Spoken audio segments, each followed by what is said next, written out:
আপনারা যারা Hotmail 1000x A 2FA on করতে পারেন না, তো ভিডিওটা একটু মনোযোগ সহকারে পুরোপুরি দেখেন।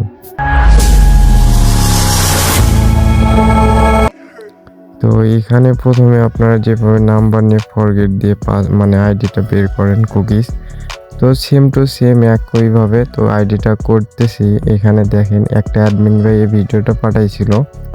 তো এই ভিডিওটা দেখেন কিভাবে কি করতেছে, তাহলে বুঝতে পারবেন। হয়তোবা ভিডিওর সাথে কথার মিল থাকবে না, হ্যাঁ, একটু কম বেশি হবে। আর যারা নতুন আছেন তারা আমাদের টেলিগ্রাম চ্যানেলে জয়েন করবেন, আমাদের কাছে আইডিগুলো সেল করতে পারবেন। তো উনি কিন্তু আপনার ওটিপি পাঠাইছিল প্রথমে নাম্বারে। তো পাঠানোর পরে ওই যে কোড গেছে, কোডটা নেছে, এখন আইডিতে আপনার নতুন একটা পাসওয়ার্ড সেট আপ করতেছে। তো পাসওয়ার্ডের শেষে প্রতিদিনের ডেটটা রাখবেন সবাই। তো এখানে দেওয়ার পরে উনি ওনার যে ফেসবুক লাইটটা আছে ওটাতে আপনার লগ ইন করলো আইডিটা, হ্যাঁ। লগ ইন করার পরে ইউআইডিটা কপি করে ওই যে 1000x আছে কিনা ওটা দেখে নিল। এরপরে আপনার মেইলটা অ্যাড করবে উনি।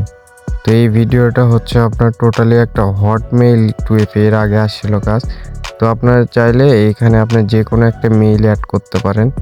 অ্যাড করে ওই মেইলের মাধ্যমে আপনার কোড নিয়ে 2FA অন করতে পারবেন। যখনই আপনি 2FA অন করতে যাবেন, যদি মেইল না অ্যাড করেন তখন আপনার অনেক সময় হোয়াটসঅ্যাপে কোড যাবে, ঠিক আছে।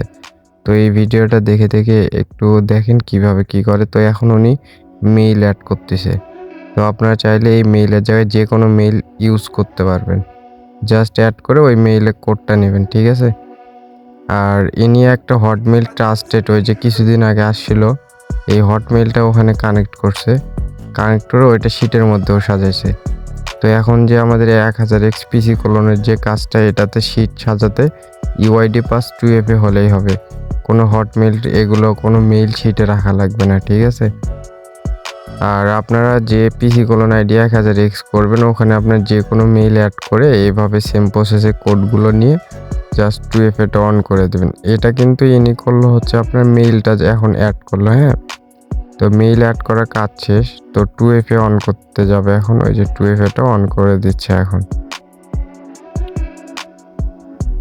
এই যে কপি কি করে এটা আপনার ওই যে এখানে পেস্ট করে একটা কোড দেবে, কোডটা নিয়ে এসে এখানে বসাইতেছে। তো 2FA কিন্তু সম্পূর্ণ কাজ শেষ।